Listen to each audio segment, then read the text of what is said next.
em parceria com a Agência de Divulgação Científica, um oferecimento do Instituto de Biociências de Botucatu. Começa agora o Por Acaso, onde cada caso é um caso. Apresentado pela Gabriela Larissa, ou derramada pros íntimos. Bom dia, boa tarde, boa noite. Sejam bem-vindos a mais um episódio do podcast Puro Acaso, onde cada caso é um caso. E o episódio de hoje é feito para você que tem olho, porque hoje nós vamos falar bastante sobre visão. E para ter esse papo aqui com a gente, eu trouxe o Alisson de Andrade, que é formado em Medicina pela Universidade Federal da Bahia, fez residência em oftalmologia, é mestre em Medicina aqui pela Unesp e doutorando em Cirurgia e Medicina Translacional pela Unesp. E além disso, o Alisson, ele também é um apreciador de séries de fantasia medieval, como Game of Thrones e Senhor dos Anéis. E seja bem-vindo, Alisson. Muito obrigado pelo convite, pessoal. Enfim, eu espero que seja bem útil, assim, e que a gente consiga falar bastante sobre esses temas. Maravilha. E para me ajudar a conduzir esse papo, tem aqui o Arthur, que ele é biólogo, e ele também tem olho, então seja bem-vindo, Arthur. Tem 4. Sim, e a gente também tem aqui a nossa apresentadora, a Barbie cientista em pessoa. Pra quem tá ouvindo não tá vendo, ela é rosa, ela tá rosa, tá? Não se preocupe. E ela também é neurocientista, que eu sei que eu sempre falo isso, mas hoje é realmente importante, porque os órgãos do sentido precisam dessas duas coisas. Não adianta o órgão do sentido se ele não tá ligado em nada, e ele precisa estar ligado no cérebro. Os órgãos em geral. Mas ele mentiu. Eu errei as cores, tá? Eu tô de brinco com cores verdes, maquiagem verde. Infelizmente eu errei. Eu só percebi depois. E essa é uma informação muito importante porque hoje a gente vai falar sobre o filme da Barbie. E a escolha desse filme para esse tema foi por um motivo muito complexo, que a Barbie também tem olho. Brincadeira. Não, brincadeira. O que trouxe, né, a gente aqui foi um artigo que a gente viu, que o Arthur vai explicar. Sim, o conteúdo dele. Foi um artigo da Scientific American, que era um artigo perguntando sobre, né, as implicações de um mundo rosa, de alguém que no filme, para quem não conhece, é um filme em que existe a Barbilândia, que é um universo paralelo ali, junto do nosso, em que as coisas da Barbie existem. Então, todas as pessoas que moram lá são Barbies, todas as mulheres são Barbies, todos os homens são Kens, e todas as casas são rosas, e tudo é feito de plástico, e é isso aí. E a piscina não tem água. E a piscina não tem água de verdade. Essa foi a parte que eu mais gostei do filme, que a Barbie, ela desce num tobogã, e aí ela bate na piscina, porque é igualzinho o brinquedo mesmo, né? Sim. Eu adorei isso. E aí, como tudo é cor-de-rosa, tem isso, né? Porque pra gente que viu o filme, é uma cor muito chocante, que se destaca, assim. Só que lá no artigo, eles falavam com uma pessoa, se eu não me engano, ela era neurocientista, e ela estava falando, né, sobre os órgãos da visão, e ela fala sobre como pra gente é chocante, mas pra Barbie que nasceu naquele mundo, alguém que nasceu no mundo colorido desse jeito, isso seria ruim pro cérebro dela, não porque é rosa, ou porque é uma cor chocante ou muito viva, mas porque tem uma cor só. E aí, eventualmente, essa cor, ela ia se acostumar com essa cor e não ia ver a diferença dessa cor para outras cores. Então, ela enxergaria o rosa do mesmo jeito que a gente enxerga, sei lá, o cinza na cidade de São Paulo, por exemplo, ou o verde numa floresta, algo que faz parte do cenário, algo comum. Falando do filme... E, importante, que se ela viesse pro nosso mundo, ela ia achar tudo muito colorido. Todas as cores seriam vibrantes, já que ela só viu rosa. Eu acho que deve ser a mesma sensação quando você tá com óculos escuro marrom e você abaixa o óculos e você fica pensando, nossa, como tudo é tão vivo. Nossa, eu tenho sim. muito essa sensação quando eu uso óculos. Eu tenho uma lente no meu óculos que ela é amarela, que é pra descansar a vista, né? E aí quando eu dirijo muito, fico muito com ela, quando eu tiro, o mundo inteiro parece azul. Tudo parece que tá em tons de azul e fica muito esquisito. Aí demora um tempo pra se adaptar de novo. O filme, né, apesar dele se passar no mundo rosa, só pra gente passar em alguns pontos dele, ele é um filme super engraçado, né? É um filme muito legal, que teve muita repercussão, né? E aí as pessoas começaram a comprar coisas rosas, e aconteceu uma coisa nesse filme que eles esgotaram vários estoques de tinta rosa no mundo inteiro Nossa, pra sim. conseguir criar os cenários. Porque eles realmente se empenharam em deixar tudo muito rosa. O mundo ficou temporariamente sem tinta rosa por causa da produção desse filme. Eu Nossa, fiquei eu não chocado. sabia. E é isso se alinha aqui com o nosso tema, né? O filme ele é muito legal, ele tem umas críticas super pertinentes, ele é um filme gostoso de assistir, né? Numa medida bacana, assim. Não sei se você teve tempo de assistir, Alisson. Assisti. O que É você interessante, achou? eu gostei também. Eu acho que, assim, no primeiro momento, quando eu olhei a ideia do filme, eu falei, nossa, mas esse filme é um pouco infantil, acho que vai ser, sabe, perda de tempo. E aí eu assisti o filme e achei muito interessante, assim. Tem toda essa questão visual, estética, que chama, impressiona, mas que não é o cerne do filme, né? O cerne do filme ele vai tratar sobre todas aquelas outras questões, a questão do feminismo, né? A questão de como a mulher se posiciona no mundo, tanto o contraste do mundo da Barbie quanto do mundo atual. E, por outro lado, tem o Ken também brigando aí entre esses dois mundos, aí o papel dele como homem, né? No mundo da Barbie sem importância e no nosso mundo, digamos assim, em que há uma relevância maior. Então, tem todos esses aspectos, acho que fez bastante sucesso mesmo, por conta disso, né? E me impressionou essa questão de trazer um filme que tinha uma temática a priori um tanto quanto infantil, por ser um brinquedo da infância, né? E trouxe todas essas temáticas. Eu achei bem interessante isso aí. Sim. Mas, enfim. E aquela questão também da relação da Barbie e do Ken, né? Que o Ken ele precisa se encontrar antes de ter o relacionamento. Teve umas coisas assim bem legais. E teve umas tiradas sensacionais. Acho que a parte que eu mais gostei do filme foi quando as Barbies têm que fazer um plano pra distrair os Kens e resgatar as outras Barbies. Sim. E aí uma delas fala, não, chega pra ele e fala que você não viu o Poderoso Chefão. E aí o cara vai começar a falar sem parar. Acho que foi a parte mais engraçada. Que eu achei assim, a mais realista, elas tipo se fazendo de nossa, nunca vi isso. Nossa, você toca violão? E aí, claro, e aí ele fica lá mostrando as músicas dele do lado de uma fogueira. Muito engraçado. Todos Muito os Ken ao engraçado. mesmo tempo, né? É. Em volta da fogueira, tocando a madrugada inteira. Achei muito, muito boa essa parte, umas Sim, críticas bem sim. legais. E Assim. trouxe tudo isso de uma forma leve, né? Sim, Você consegue assistir o sim. filme assim durante, creio que umas 2 horas mais ou menos de filme, você consegue ir até o final assim de forma leve. Mas é bem interessante, assim. Foi uma experiência legal.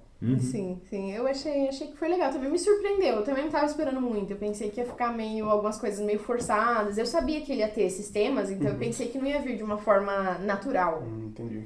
Mas veio e funcionou super bem, então ficou muito, muito legal, né? E essa questão do mundo rosa foi uma coisa que todo mundo foi no cinema super caracterizado. Tinha uma moça quando a gente foi vestida de Barbie com chapéu de cowboy, aquele rosa super pink. Todo mundo assim, né? Nesse furor.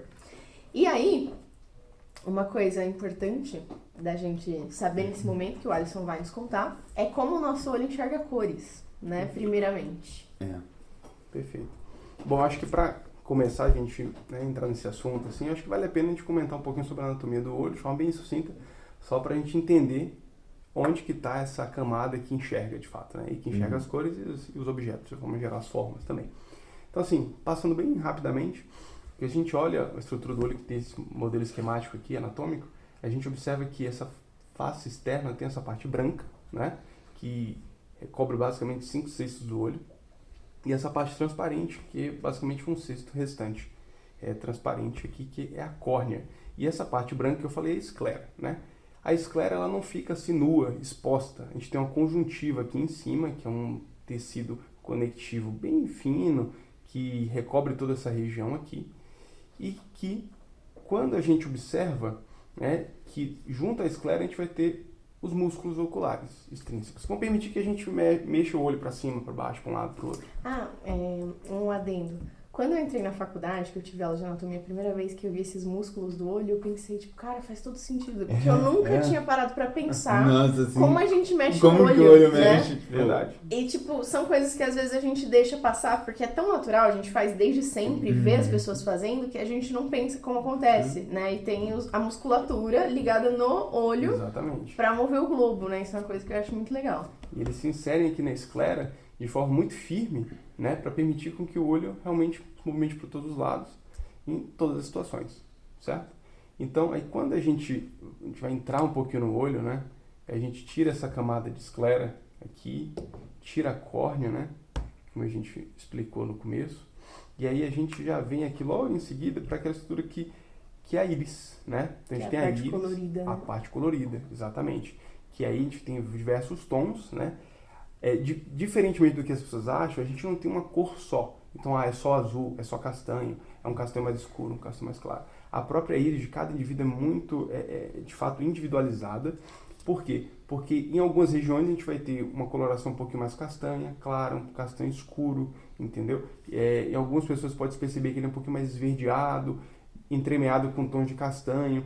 Então, esses pigmentos que nós temos aqui na região da íris vão determinar a coloração. E só lembrando realmente que ela não é homogênea, né? No centro...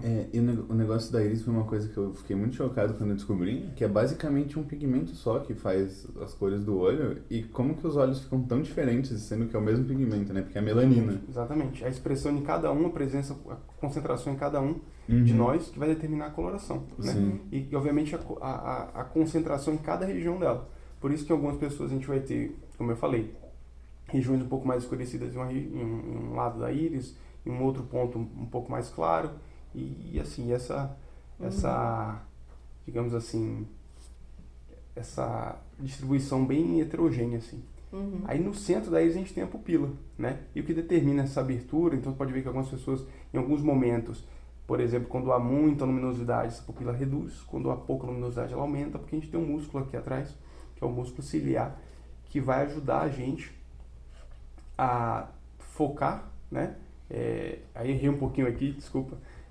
A gente tem a musculatura, o esfíncter da íris, que vai permitir com que ela abra, né? E feche. E a gente tem o músculo ciliar atrás, que eu vou chegar já, que vai permitir que a gente faça uma outra coisa.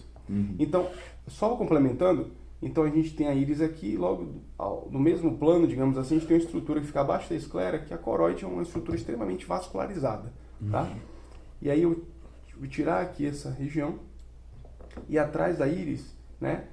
Atrás da íris a gente vai ver todos esses processos aqui, tá? São os processos, são corpo ciliar com os processos ciliares, que eles produzem um líquido que tem dentro dessa região do olho, que é o humor aquoso, tá? Então são várias estruturas aqui, que estão bem posterior à íris, que vão permitir com que se forme esse humor aquoso.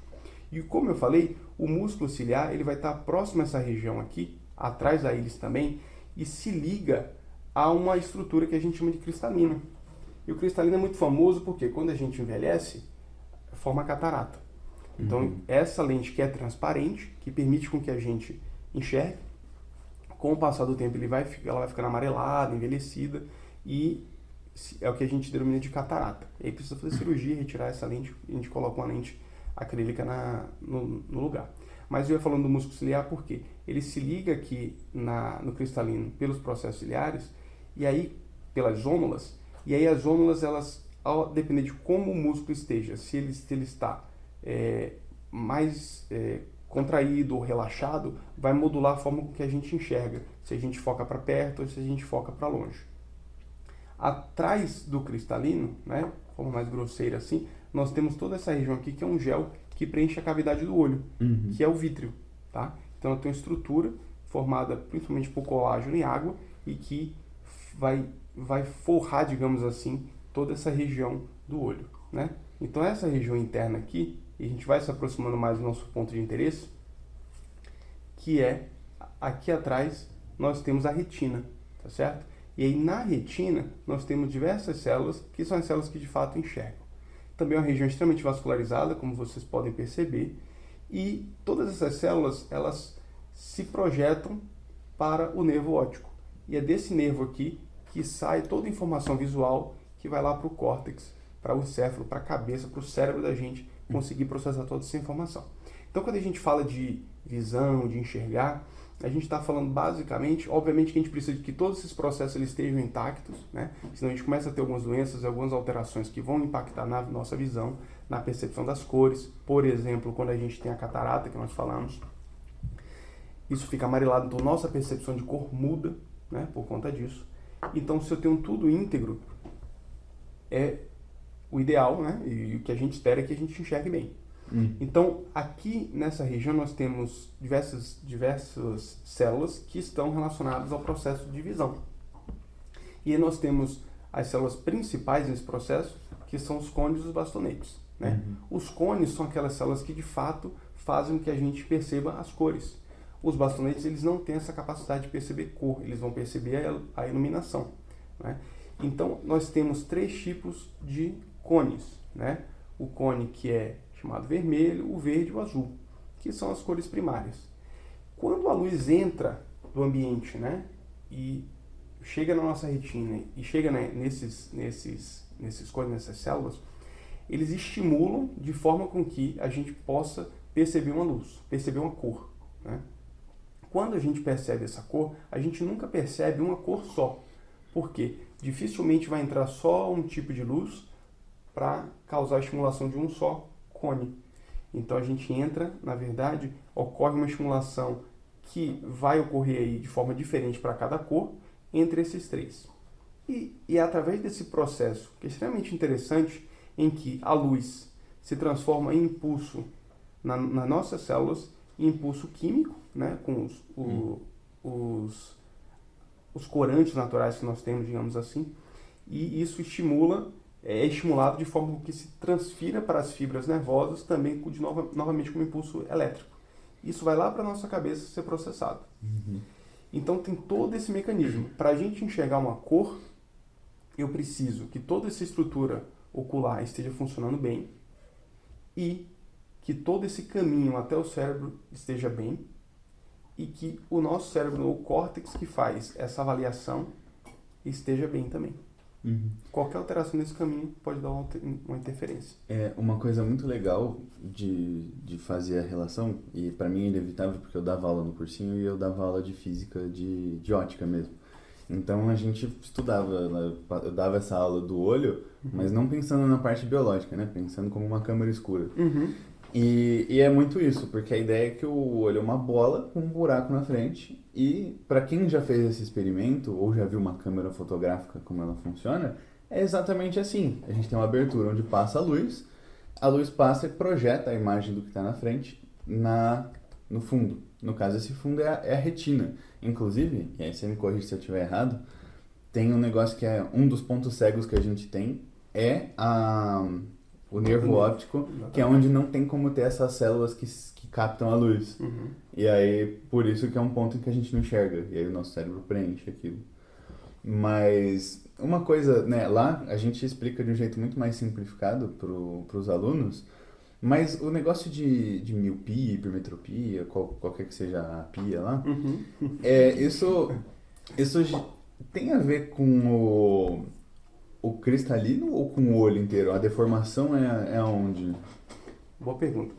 Na verdade, quando a gente fala que o olho tem um grau, por exemplo, todo o sistema óptico está envolvido.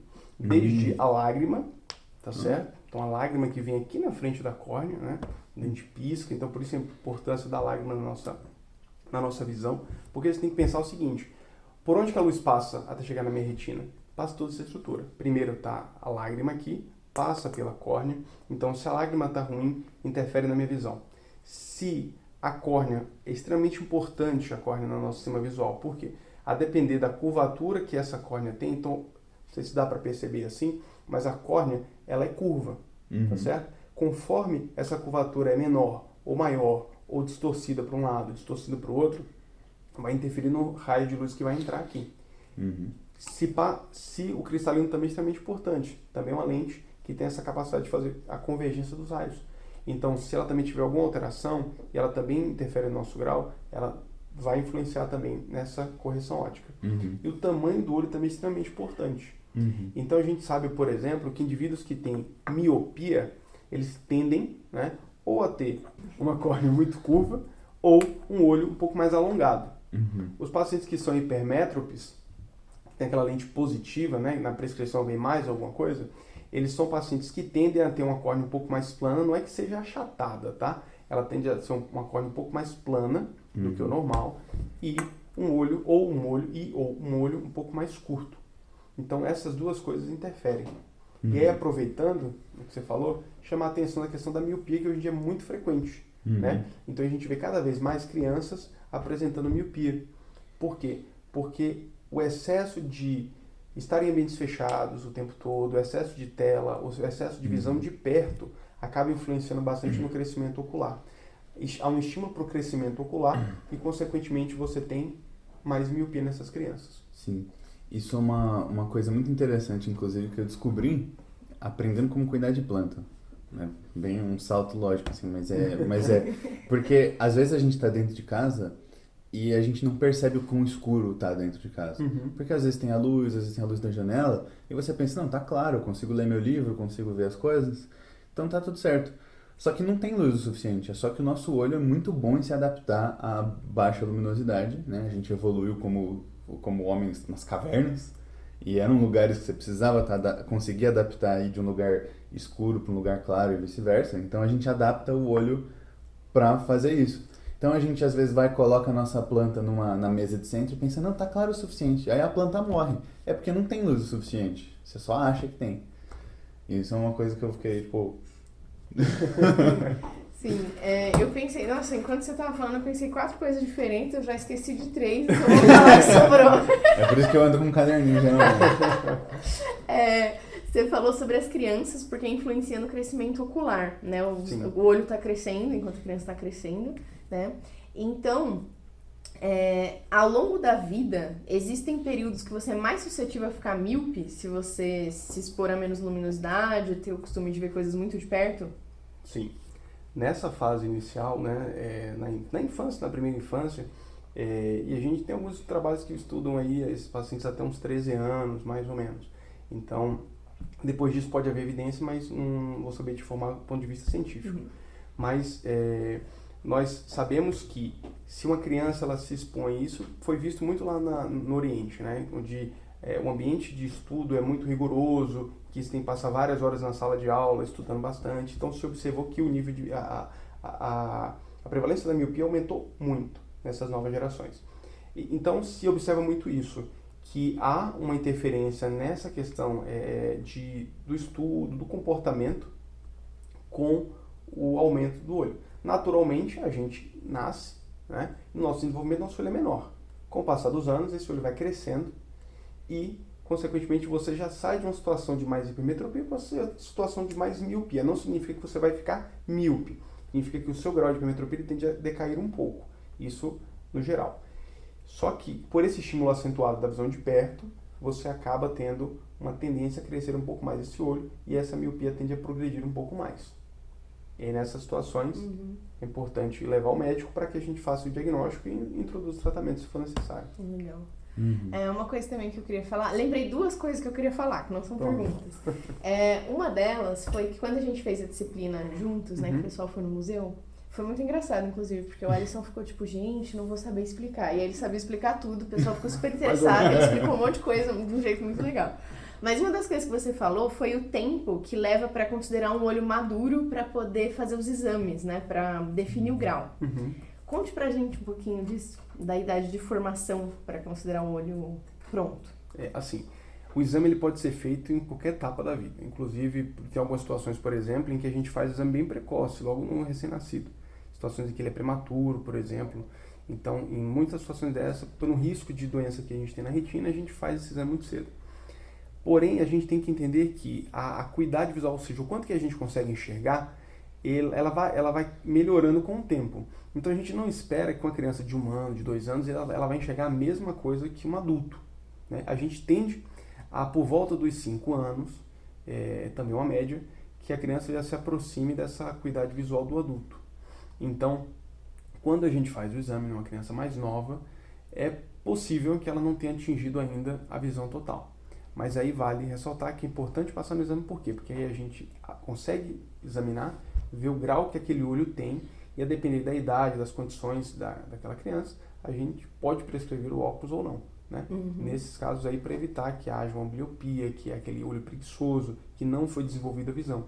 Por quê? Porque para se desenvolver a visão, a gente precisa que, mais uma vez, a imagem se forme na retina, se forme bem formada. Se ela fica desfocada, muitas vezes esse olho acaba não transmitindo a mensagem para o cérebro, e aí você tem um processo de ambliopia, ou seja, aquele olho passa a não conseguir enxergar tudo que ele poderia, né? Uhum. Então, não sei se eu consegui responder bem a sua pergunta, mas acho que é mais ou menos por aí. Dá para fazer o exame desde cedo, mas tem que se ter cuidado com essas peculiaridades. A depender de cada idade, a gente vai ter uma acuidade referencial, digamos assim, e a depender de cada situação, a gente pode ou não prescrever o óculos, ou a correção, a lente de contato, enfim, para cada caso. Legal. E qual que é a idade que a acuidade vai estar mais próximo de como vai ser a visão dessa criança quando ela for adulta? A gente considera por volta dos 5 anos. Então, dali por volta dos 5 anos a gente tem. E a gente sabe que o olho ele vai desenvolver a visão por volta dos 8, até por volta dos 8. Então, se eu tenho uma criança em casa que tem 3, 4 anos, eu percebo que ela está se batendo nas coisas, não está conseguindo enxergar direito, está reclamando na escola, por exemplo, é hora de intervir, porque a gente sabe que depois dos 8, aproximadamente, a gente vai ter mais dificuldade de desenvolver essa visão total. Então, a gente tem uma janela ali para poder desenvolver. Legal. A outra coisa que eu ia perguntar é em relação à córnea, né? Você falou que tem a correção quando a pessoa tem catarata, que troca por um cristalino de acrílico. A córnea, geralmente faz-se o transplante, né? Depois da doação de um doador falecido. Não tem como colocar uma córnea de acrílico? Existe algo parecido com isso, né? Então, como você bem falou, a gente faz o transplante de córnea para algumas situações. Então, se tem um doador, né, morto, e aí transfere essa córnea, sutura essa córnea no olho do paciente. Existem situações em que não há indicação de fazer o transplante, por exemplo, e a gente usa uma ceratoprótese, né, que é uma prótese, um material que se coloca no local dessa córnea antiga, digamos assim.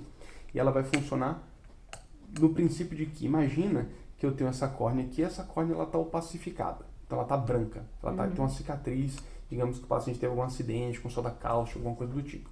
E ali você tem uma degeneração dessa córnea e ficou branco. O cara não consegue enxergar, por quê? Porque está branco o meio. Lembra que a gente falou no começo que eu preciso que todo o eixo visual esteja livre, esteja funcionante, saudável, para que eu consiga enxergar bem. Então, se eu tenho uma opacidade no centro aqui, eu não vou conseguir enxergar. Então, existem situações em que a gente pode colocar uma ceratoprótese. Uma prótese, um material acrílico, em que a gente coloca na córnea residual, né? Você tira uma região mais central, coloca essa prótese aqui no eixo para poder livrar o eixo, né? Então, existe sim essa possibilidade. Além do transplante, existe essa possibilidade. É pouco feita, que é um procedimento que tem um pouco mais de chance de complicação, né? Mas também está indo no rol das possibilidades para tratamento. E a pessoa consegue enxergar normal depois? Enxerga bem melhor do que antes, né? Mas tem algumas limitações da capacidade visual, né? Em alguns casos é difícil dizer que vai chegar a 100% de visão, mas já melhora bastante a acuidade visual final. E agora outra pergunta. Se eu doar uma córnea de uma pessoa que era míope, a pessoa que recebeu a córnea vai ficar míope? Boa pergunta. Primeiro que quando a gente faz a cirurgia em si, a gente tende a aplanar um pouco mais, né? Porque você está dando os pontos aqui, você puxa um pouco mais. E também outra coisa que vai interferir no nosso cálculo final é o comprimento do olho. Então, assim, não dá para dizer, né, que vai ficar de fato míope ou não. Porque, por exemplo, se esse olho for um olho mais alongado, provavelmente que sim. Se esse olho for um olho um pouco mais curto, né, você provavelmente talvez compense esse comprimento um pouco menor do olho, compense a curvatura em a mais que existe nesse outro olho. Então, muitos desses casos você vai ter que dar vários pontos aqui nessa região, né? E ao tirar os pontos, depois de um tempo, você acaba percebendo qual que é a curvatura final e, consequentemente, o grau final. Legal. Você falando do transplante de córnea, isso é uma coisa engraçada, porque antes eu realmente achava que o transplante, quando eles faziam, eles transplantavam o olho inteiro, e eu olhava e pensava, como será que eles conectam os nervos atrás, cara? Isso parece muito difícil. Só depois que eu descobri. Que era só a córnea. Nesse caso, a gente transplanta só a córnea de fato, ou partes da córnea, dependendo de cada doença. Mas saiu há pouco tempo um artigo com um transplante de olho, né? E foi o primeiro que ocorreu. Não vou conseguir entrar em especificidade de como foi feito isso, mas eles conseguiram transplantar um olho inteiro dos pacientes. Obviamente que isso aí é algo bem pioneiro ainda, deve estar aí, deve ter muito estudo agora sobre isso, mas já é uma realidade, né? Que você pensou, você já estava aí na vanguarda dessas técnicas aí. Não é desinformado, é visionário. Visionário. Exatamente. É isso. Mas esse negócio de cirurgia de olho sempre me lembra de um filme que eu vi. É um filme antigo, talvez você tenha visto. Chama The Physician, que em português ficou físico por algum motivo, mas era pra ser o médico. Né? Não sabia. E é um filme que se passa assim na Idade Média, de um cara que ele se depara com um cara que sabia um pouco de medicina, ele era um dentista, né? Os caras que arrancava dente e colocava osso quebrado no lugar, só isso. E aí, basicamente, esse cara falou pra ele, eu conheço um cara que fez um negócio melhor, e ele ia atrás daquele cara. E aí, no caso, eram os judeus, que eles já sabiam fazer cirurgia de catarata na Idade Média. E pelo jeito que eles descrevem lá, eles faziam a raspagem da córnea, para tirar a parte branca. Então eles não repunham. Imagino que isso não deve funcionar em todos os casos, mas é um negócio que eu já pensei assim, uau, tem alguma coisa que eles usam hoje que é assim ainda, ou isso já foi... Olha, tem várias técnicas antigas, né? Se a gente olhar a história da oftalmologia assim, existem técnicas bem antigas, inclusive da catarata. Imagine que a catarata, no processo de envelhecimento, ela vai ficando amarela, vai ficando bem branca, dura, e às vezes em algumas determinadas cirurgias a gente tira ela inteira, né? Antigamente não se tinha essa habilidade de fazer um pequeno corte no olho, menos de 3 milímetros de corte, para você acessar com os materiais, remover a catarata em forma quebrada e aspirada, que é o que você faz hoje em dia. Então, se entra no olho por um corte muito pequeno, e 2 cortes, entra com um aparelho, a gente consegue quebrar essa catarata toda ali dentro, aspirar, e aí fica livre aquela região que é um saquinho, digamos assim, que é onde fica a catarata. Então, a gente abre o saquinho inicialmente, remove essa catarata quebrada e aspirada, e depois coloca a lente ali dentro naquele saquinho. Então, isso é o que a gente tem hoje, assim, né, entre a cirurgia padrão hoje em dia, que é a facoemulsificação. Antigamente, muito antigamente, e aí eu não sei te falar se ainda se faz isso hoje em alguns lugares muito remotos do planeta, é possível que sim. Quando essa catarata está muito dura, você basicamente não enxerga, vai enxergar vulto, vai enxergar só a luz. Então o que se fazia é através de um buraquinho aqui, que se fazia no olho, empurrar essa catarata. Então é como se fosse basicamente, não tem como demonstrar isso aqui no boneco, mas imagina que aqui está a catarata, né? Então eu entrava por aqui, empurrava isso aqui com força, isso aqui ia lá para trás do fundo do olho e o eixo visual ficava mais limpo do que estava com a catarata. Então você trocava uma catarata por uma afasia, que a gente fala quando não tem a lente, quando não tem o cristalino, e aí você permite com que o eixo volte a ficar livre sem a catarata.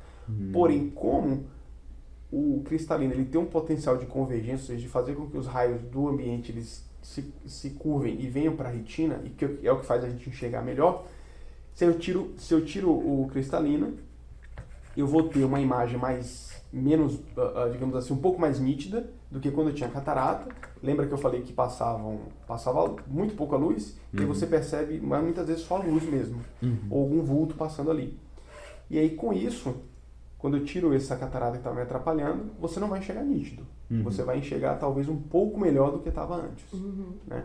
Então, assim, existem essas técnicas que não são usadas hoje em dia, né, no mais desenvolvido, obviamente, mas que provavelmente em algum outro canto remoto do mundo ainda se faça isso.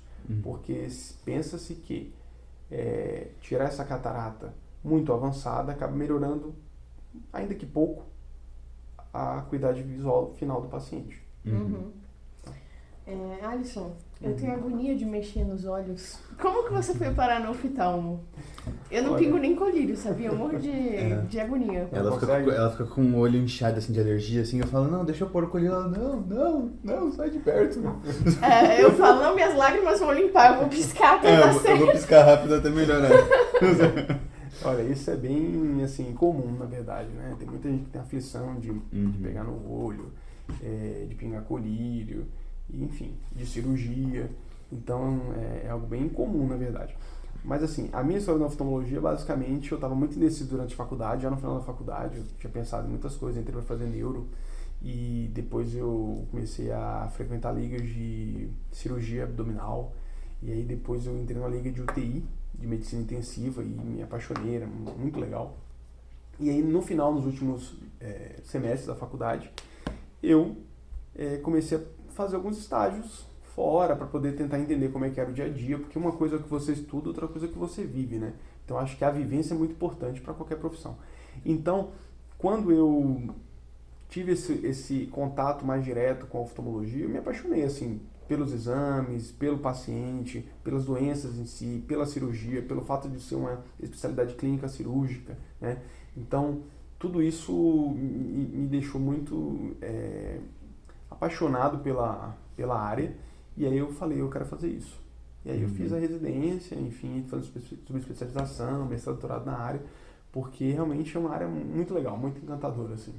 Eu sou muito feliz, assim, graças a Deus eu consegui fazer algo que eu gosto de fazer. Acho que isso talvez seja o mais importante, né? Que você, enfim, gosta do que você faz. Tem um cara no TikTok que ele é um médico e ele faz vídeos de...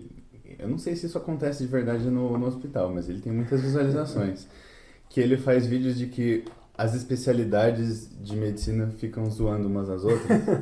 Que eles têm, tipo, piadinhas, ficam zoando. Tipo, cirurgião, ele não tem casa, não tem família, pra que ele vai ter isso? Ele pode morar no hospital pra poder fazer mais cirurgia, coisas assim. E aí eles falam, né, que oftalmologia, basicamente você vai lá e faz a residência pra aprender a perguntar, melhor assim ou assim? Essa piada é muito ingrata, mas tem. Mas é assim mesmo? Tem essas rixas aí entre as especialidades? Assim, tem bastante brincadeira nesse sentido. Tem os estereótipos, né, que vão se criando para cada profissão. O cirurgião é um cara mais agressivo, quer resolver as coisas logo, o ortopedista também. Aí o pessoal brinca muito com o pediatra, por exemplo, ele é mais dócil, tem uma atenção maior com o paciente, e aí brinca de falar as coisas no diminutivo. São estereótipos da área, claro, né? E no oftalmo também tem isso, né? Que basicamente se resume a fazer o óculos ou não, o exame de refração. Em que a gente fica lá perturbando o juízo do paciente, perguntando, esse tá aqui, esse tá melhor, esse tá pior, enfim. Mas tem bastante essa brincadeira mesmo, mas é saudável. Eu, pelo menos, não me irrito com isso. Assim. Nossa, os vídeos desse cara é muito engraçado. Ele fez um vídeo que era tipo, como que é a entrevista de residência pra pediatria? E aí o entrevistador chega e fala, oi, bom dia, tudo bem? É muito engraçado. Tem muito vídeo dele. Mas uma coisa interessante, né, que pra mim foi uma surpresa quando eu fiz a graduação também, é que o olho, ele é menos frágil do que ele parece, porque a gente faz uma ideia de que ele é muito frágil, né? De que se você encostar, nossa... E aí, tipo, não é uma estrutura tão frágil, né? Ela tem as características dela, mas é uma coisa que dá pra manusear, dá pra dar ponto, fazer a cirurgia, a gente não tem essa noção. A gente acha que colocar a mão atravessa, assim, né? Tipo, vai entrar. É uma sensação que a gente tem. Eu tinha isso aí na faculdade, quando eu fiz aula de anatomia, que tive que mexer nos olhos, que não era o meu, aí tudo bem. Eu não gosto... Eu tenho agonia dos meus olhos, dos outros olhos, tudo bem. E é uma coisa, né, que as pessoas não imaginam, porque é uma estrutura que a gente não costuma ver, que a gente não costuma tocar, né? Então as pessoas não têm muito essa noção como ele é por dentro, né? Que ele é razoavelmente resistente, né? Então... Às vezes até resistente demais. O olho de boi, por exemplo, tudo bem que é um animal grande, mas às vezes você vai tentar marcar em anatomia para os alunos apontarem as estruturas, você não consegue atravessar, de tão resistente que são alguns pontos, né? Sim. E isso é uma informação relevante, assim, que não tem muito jeito da gente imaginar certo, né? Sem ter essa vivência. E a quarta coisa que eu queria falar, eu lembrei de todas, tá vendo? Era só eu me dando corda. A última coisa que eu queria falar você falou, né, das crianças aumentarem a chance delas terem miopia e tudo mais. Por que as pessoas mais velhas têm muita tendência a ter hipermetropia? Que chega aquela fase, assim, que seu pai olha o celular colocando a mão pra fora da casa, assim, pra olhar alguma coisa. Muito engraçado. Assim, só voltando àquele tema da questão. De fato, o olho tem uma resistência, tem uma estrutura, mas a gente tem que ter bastante cuidado com a manipulação, de fato. Então, tem muita gente que tem costume de ficar, não é o seu caso, né, que você tem aflição, mas Tem muita gente que tem aquele mau costume, né, de coçar muito os olhos, por exemplo, de manipular demais. Isso Então tem que ter muito cuidado. Eu vi uma moça na internet, eu não sei porque ela faz isso, mas ela tipo, coceira no olho, ela tipo enfia o dedo dentro da pálpebra e faz assim. Isso aí. E eu não consegui terminar de ver o vídeo, eu achei a coisa mais horrível do mundo. Eu infartei nesse dia, eu perdi um pouco do meu miocárdio por conta disso. Porque assim, né, a internet ela tá aí, né, para disseminar boas informações como vocês estão fazendo, mas também tem muita informação ruim. Então isso é uma coisa, digamos assim, ruim da internet, da rede social, é que tem muita informação que não é filtrada. Então as pessoas acabam vendo aquilo, né? Tem gente que passou agora no carnaval, o pessoal, né, acabou publicando bastante. Tem algumas tintas que o pessoal pinga no olho para ficar com o olho diferente, um olho vermelho, para sair no carnaval, por exemplo. Então tem que ter muito cuidado com isso. É uma estrutura muito nobre, né? Tem uma grande resistência de fato, a gente faz cirurgia da ponto, mexe bastante nele. Em algumas cirurgias, por exemplo, cirurgia de óbito, a gente consegue deslocar, luxar o olho um pouco para o lado para poder tirar um tumor, quebrar uma parede óssea, por exemplo, e ele volta íntegro, sabendo manipular, obviamente, mas tem que ter todo o cuidado. Né? Essas práticas, assim, que são práticas abusivas aos olhos, elas são muito danosas, muito perigosas e podem gerar lesões irreversíveis. Como a gente comentou mais cedo, aquela opacidade que você me perguntou, da ceratoprótese, enfim, por exemplo, se a pessoa enchila no olho alguma medicação errada, né, ou algum produto cáustico químico diferente, que não é próprio, obviamente, para a região dos olhos, isso pode gerar uma cegueira, muitas vezes, que é reversível através de alguma cirurgia, mas que vai gerar muito dano ao paciente, que muito provavelmente ele não vai voltar à acuidade visual que ele tinha antes disso. Então, um acidente é uma coisa, mas uma manipulação dessa incorreta é muito perigosa, deve ser evitada a todo custo. Né?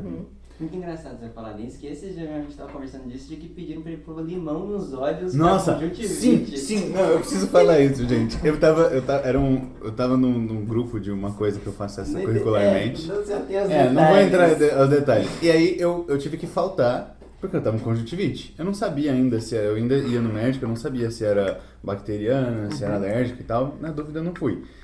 E aí eu avisei no grupo. E aí responderam assim, é só espremer limão no olho, né? E aí eu fiquei tipo, engraçado você, né?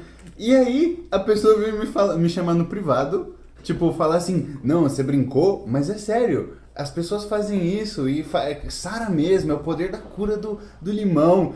E eu fiquei tipo, ele falou com tanta convicção que eu pensei assim, será que isso é verdade? E fui procurar na internet. Procurei, a primeira coisa que aparece é Ministério da Saúde adverte. Tem muitas pessoas seguindo esse conhecimento popular, entre aspas, de passar limão no olho, e tem várias pessoas sofrendo queimaduras químicas sérias no olho, perdendo a visão. Não faça isso.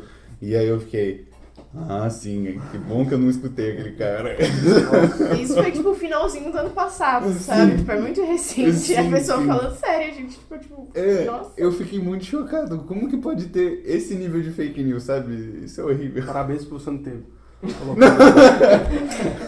Não, mesmo que fosse um tratamento de verdade, eu não ia pôr, porque eu tenho muita agonia no meu olho. Limão a gente não passa nem na mão, né? Você espreme o limão em casa, você tem que lavar a mão pra não queimar se você sair no sol, cara. Exatamente. Horrível. Que loucura. Imagina, na mão você tem que fazer lesões fotoquímicas mesmo, né? Imagina no olho. Então, assim, não façam isso, por favor. No olho que tem uma capacidade de absorção muito alta também, né? Também tem essa questão. E é aquilo que a gente comentou, toda essa região aqui é muito sensível, é uma das regiões mais inervadas do corpo todo, né? A nossa córnea. Então, fora a dor que você vai sentir se você fizer isso, né? Toda a lesão que você vai causar, né? Então, assim, tem muito cuidado. Não dá pra seguir. Se tiver alguma queixa, se tiver alguma dificuldade visual, alguma queixa, tá com o olho vermelho, coçando, ardendo, vai no médico, vai no oftalmologista, ele vai te examinar, e eu tenho certeza que ele não vai te passar limão, tá bom? E vai passar o tratamento correto, né? Que muitas vezes, no caso for um conjuntivite viral, muitas vezes é um tratamento só de suporte mesmo, para esperar o ciclo do vírus passar, e em poucos casos vai ter algum tipo de complicação depois por conta da infecção em si, mas tenta se tratar depois. Né? Mas assim, tem que ter bastante cuidado mesmo. Aliás, uma coisa legal também que o Alisson falou muito no dia que a gente fez a disciplina, dos cuidados com os colírios, né? Porque tem muita gente que sempre pinga muito dos tipos de colírio. Conte pra gente, Alisson, os tipos de colírio e as recomendações. Pra mim, colírio era tudo a mesma coisa, velho. Claro que não, gente. Eu descobri muito recentemente que tinha diferença. Que tem um que custa tipo R$5, que é aquele da Ótica Amor, alguma coisa assim. E esse, as pessoas falam que não pode pôr por algum motivo. Eu sempre pensei, mas é barato, foda-se. E tem o outro que é as lágrimas artificiais, aí custa R$70. Enfim.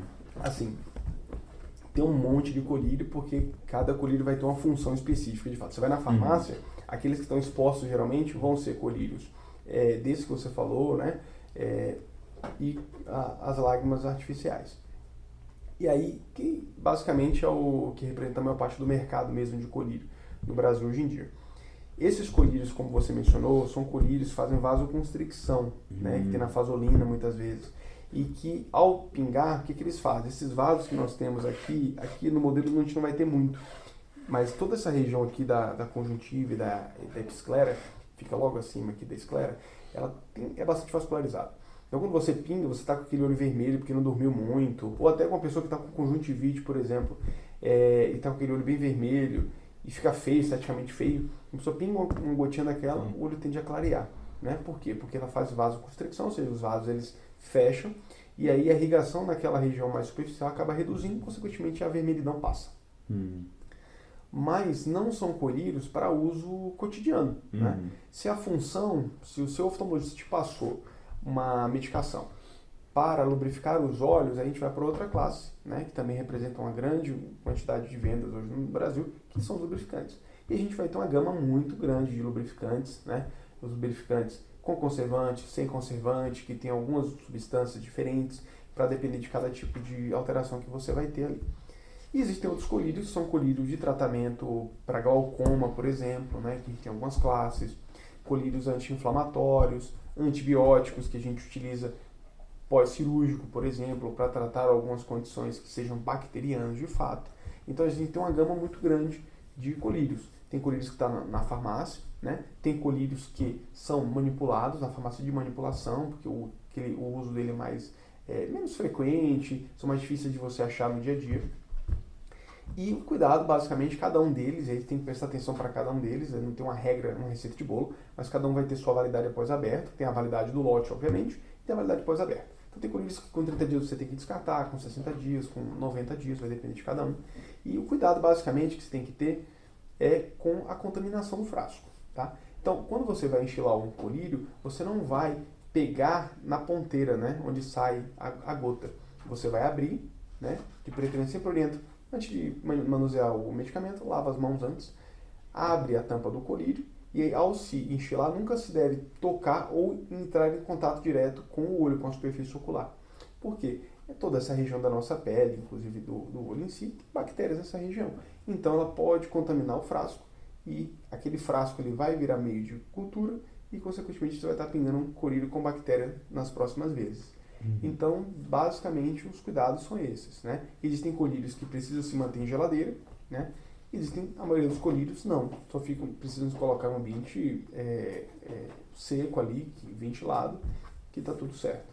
Então, para cada um é importante observar, né? Se tiver dúvida, pergunta ao médico ou na bula vai ter todas as orientações. E o que acontece se você usar um colírio vasoconstritor com frequência? A tendência é que com o tempo você acabe tendo algumas outras queixas, como ressecamento ocular, aquele uso frequente, né?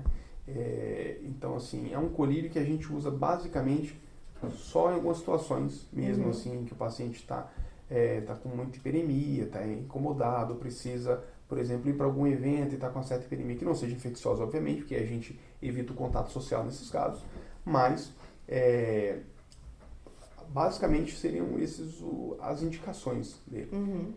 Só que a gente observa que tem muita gente que usa, né? Eu pelo menos observo na minha prática diária isso, muita gente que vem utilizando esses colírios como colírios lubrificantes, né? Como lágrimas artificiais.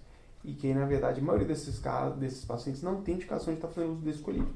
Aí a gente troca na receita. Fala, olha, tem esse problema, que a gente troca por esse. Isso aconteceu com o médico do meu pai, porque meu pai tem glaucoma, e aí ele usava muito esses colírios, e aí o médico já falou, tipo, não usa isso daí, é pior pra quem tem glaucoma, porque glaucoma é uma doença que afeta os vasos mesmo, né? Tipo, a pressão no olho. E é isso. Aí mandou ele parar de usar. E eu acho que, assim, eu não sei se isso é uma boa analogia, e tem um pouco do viés de que meu pai que me falou isso, eu não estava lá, então pode ter sido mal interpretado por ele, mas ele descreveu como se fosse igual aquele naridrine lá para quando você entope o nariz, que é um negócio que você usa e ele faz, tipo, gera uma dependência de você precisar usar cada vez mais. Exatamente, é basicamente a mesma classe aí, entendeu? Mesma classe. Me fugiu agora também o que eu ia falar. É assim mesmo. Não, Mas- você vai chegar em casa e começar a tomar banho, você vai falar, devia ter falado. Eu falei besteira. É, sim. Aí eu ligo pra vocês pra fazer um complemento. Manda um áudio, a gente coloca assim. Um errata assim. Isso, manda um errata, aí a gente deixa sem a imagem e fala, tipo, nossa, perdemos a imagem da câmera nesse trecho. Aí tá sua voz com aquele eco assim do banheiro, é isso. Com barulho de chuveiro, né? Que ele saiu do banho desesperado, assim, faltou aquilo. Enfim, por falar em glaucoma, a minha avó vai fazer uma cirurgia. Só que a minha avó, ela não tem só glaucoma, ela tem glaucoma e catarata, e do outro olho ela já perdeu a visão. E tá num estágio super avançado. Como é uma cirurgia de glaucoma? Vamos lá. É verdade, meu pai acabou de fazer. Quem? Meu pai acabou de fazer a cirurgia. Bom, aí a gente tem algumas, eu vou voltar aqui porque... Bom, aqui como eu falei, né, no começo, a gente tem um líquido aqui nessa região, né, na região anterior, na câmara anterior, que se fala, que ele é produzido aqui atrás, certo? Por aqueles processos ciliares. Esse líquido passa aqui para frente e aí fica formando essa câmara aqui. É através dessa região que a gente consegue medir a pressão do olho, né? E quando a gente tem glaucoma, que é uma doença que afeta o nervo do olho, ou seja, aquela região aqui atrás, né? Então, consequentemente, a gente vai perdendo fibras aqui nessa região. E uma das poucas coisas que a gente tem para fazer é controlar a pressão. Então, a gente sabe que reduzindo a pressão, a gente tende a reduzir a progressão do glaucoma. E na maioria das vezes, a gente pode fazer um laser inicialmente, tá? Um laser que vai modular a produção desse líquido. A gente introduz os colírios também. E a gente pode fazer o laser para poder alterar a drenagem, por exemplo, né, desse líquido aqui, que vai sendo produzido aqui, precisa ser escoado, então a gente usa o laser para isso. Usa os colírios, como eu falei. Em algumas situações a gente precisa usar a cirurgia, né? Então, a cirurgia em si, ela basicamente, qual que é o sentido dela? O sentido da cirurgia é fazer uma drenagem, aumentar a drenagem desse líquido que fica aqui nessa região. Então, se a gente faz um furo aqui, vamos fazer um furo aqui então para reduzir a drenagem. Ótimo, é uma excelente ideia. A gente faz um furo aqui, só que a córnea vai reptilizar, vai fechar esse furo e aí você não vai resolver o problema. Então, o que a gente faz? Existe uma cirurgia chamada trabeculectomia, em que se faz uma comunicação dessa região anterior com essa região externa aqui. E aí o paciente fica como se fosse com uma bolsinha coletora aqui, digamos assim. Então ele vai filtrando esse líquido aqui para essa região e isso vai ser reabsorvido posteriormente. Isso, tendência então é reduzir a pressão aqui dentro.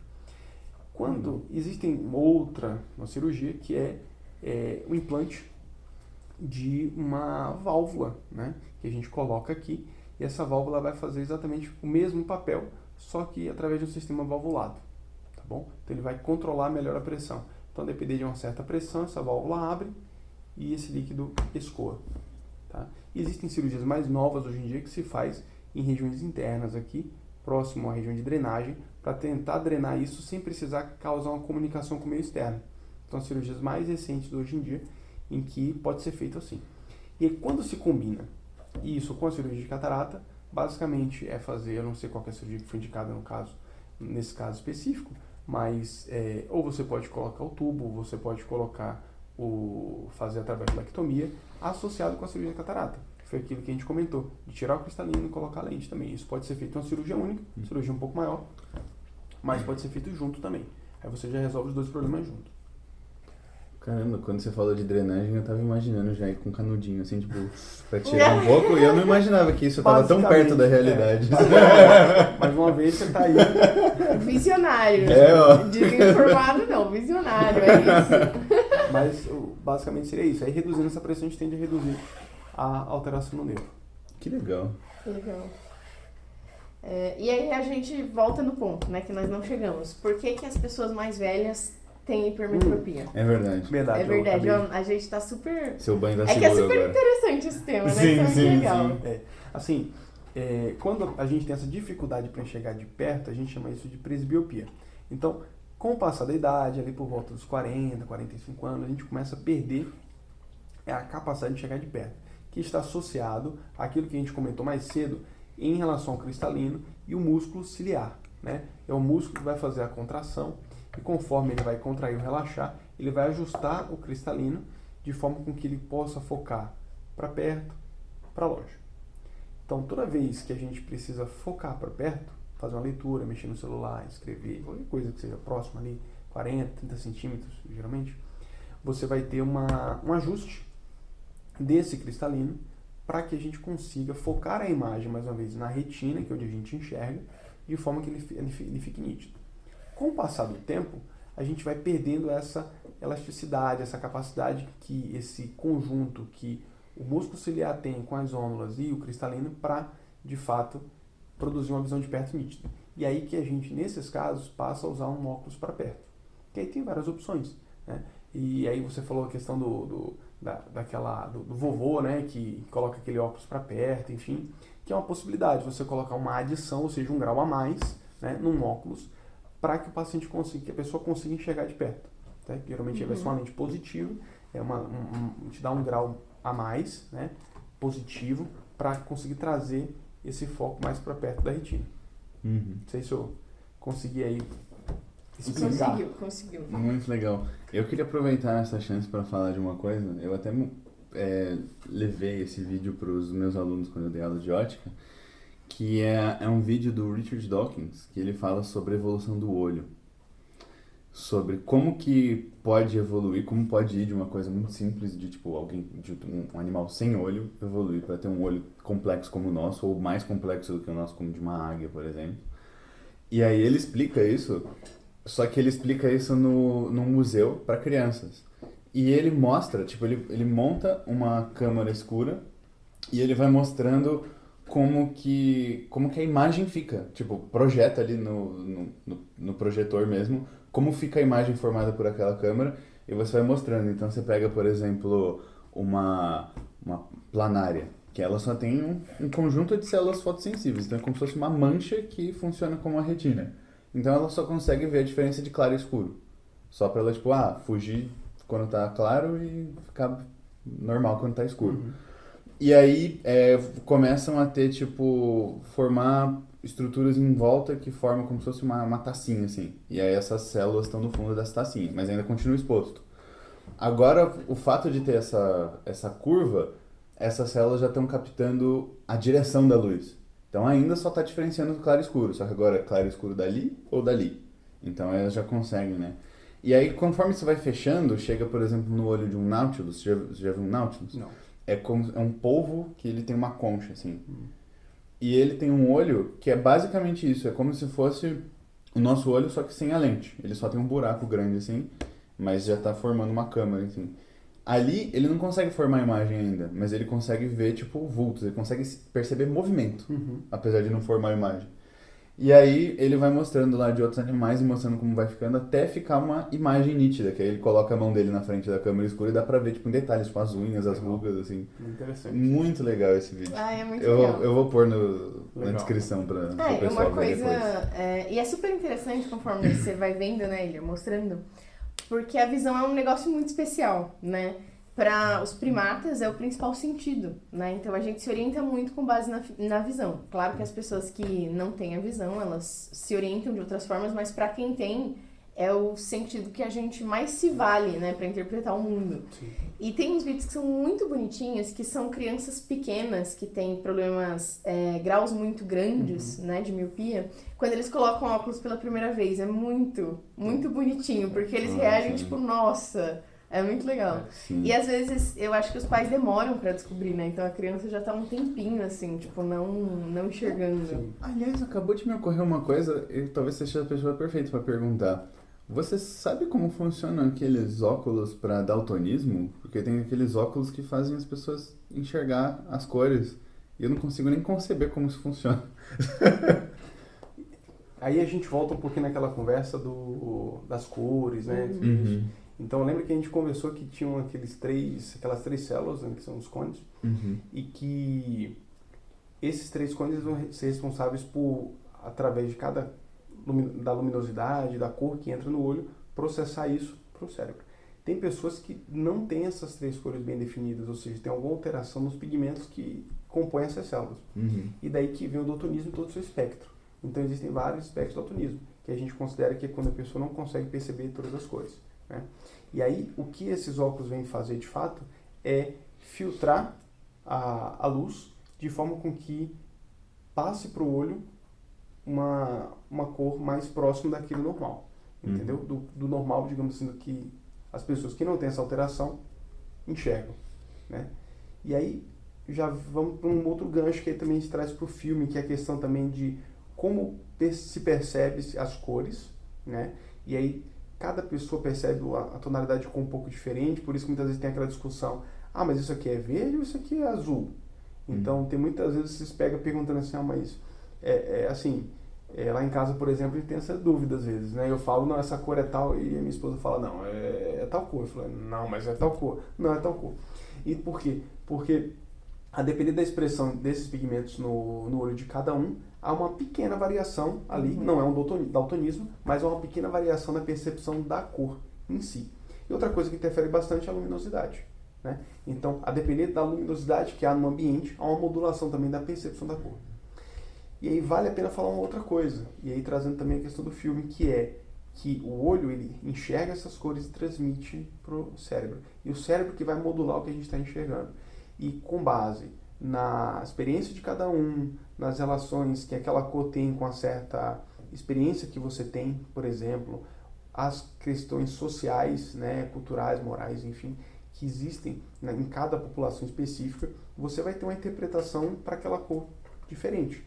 Então, se sabe, por exemplo, com a neurociência, de que uma cor amarelo e vermelho, por exemplo, te traz um pouco mais de fome, por exemplo. Então, se tem cadeias aí de fast food, por exemplo, que usam essas cores, por exemplo.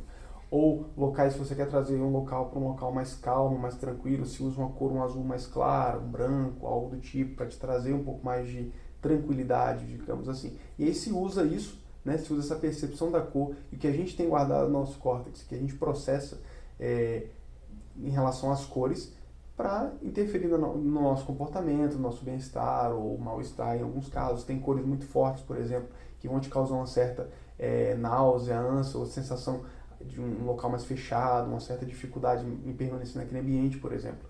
Então, vai chamar mais a sua atenção para uma coisa, para outra. E o contexto social, né? O que aquela cor significa para aquela população em determinado local do mundo ou em determinado tempo também.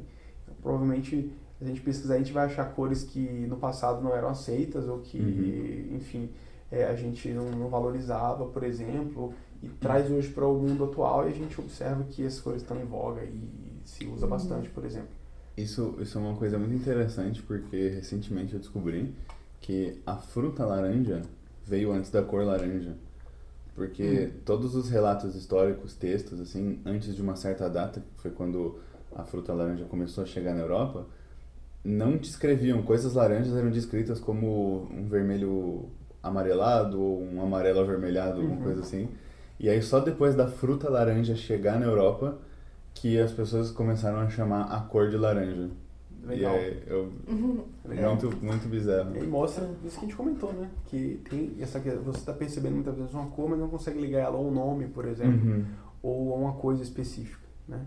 Então mostra que além da capacidade que o nosso olho tem de captar essa imagem, há uma grande importância do cérebro em si, do nosso céfalo, processar essa informação. Não só de entender o que a gente está enxergando, mas também de fazer todas essas conexões. Que é você conexões mais superiores, digamos assim, mais para a região frontal, que conseguem fazer essa conexão com experiências, com coisas que a gente viveu, enfim.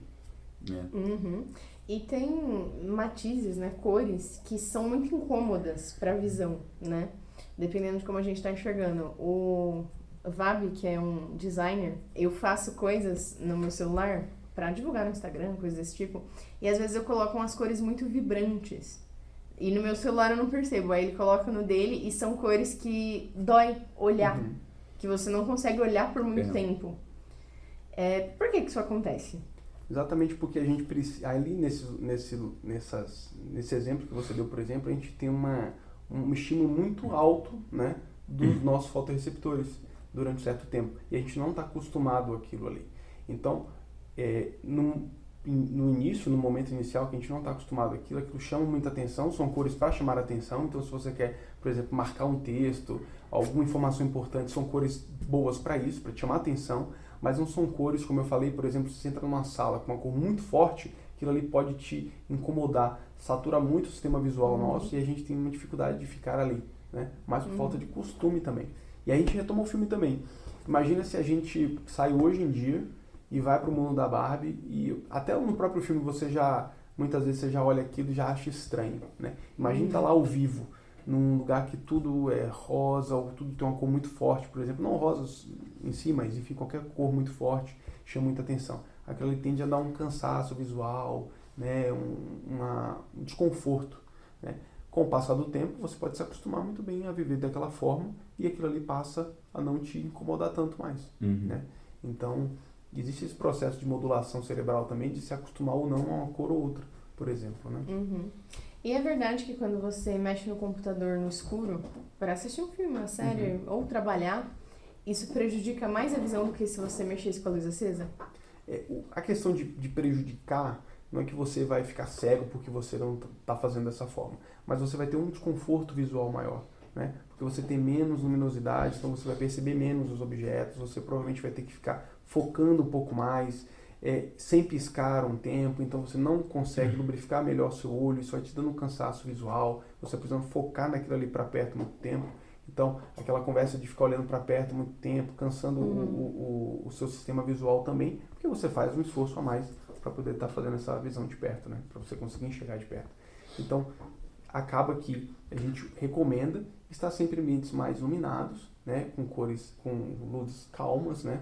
Mais bem iluminados, para que você não fique, digamos assim, entre aspas, cansando o seu sistema visual, né? Cansando o seu olho, entendeu?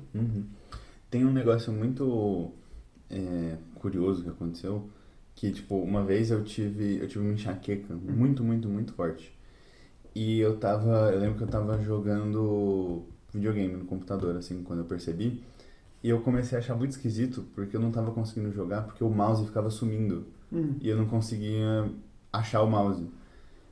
E aí eu percebi que eu tava, tipo, com um ponto cego muito grande por causa da enxaqueca, né? Depois eu fui no médico e isso esclareceu que era por causa disso, mas era coisa de, tipo, de eu pegar um objeto e mexendo, assim, e chegava uma hora que ele sumia. E aí eu fiquei, tipo, meu Deus do céu. Eu nem tava com particularmente muita dor de cabeça, assim, tava com pouco, mas não muito, mas esse foi o maior sintoma, eu achei muito esquisito. Por que isso acontece, né, esse tipo de dor de cabeça causar pontos cegos, você não enxergar alguma coisa? A gente vai ter muita gente que procura o consultório, por exemplo, por conta de queixas como essa. E por outras queixas, por exemplo, dores de cabeça, cefaleias que a pessoa tem, que não necessariamente são relacionadas à visão em si, ou seja, o sistema visual tá bem, mas aquela interpretação em que o cérebro, por um processo por próprio processo da cefaleia, vai causar algum sintoma visual. Por quê? Porque é o cérebro que vai interpretar o que a gente está vendo. Muitas vezes ele vai enganar a gente com coisas que a gente acha que está vendo, mas de fato não está acontecendo.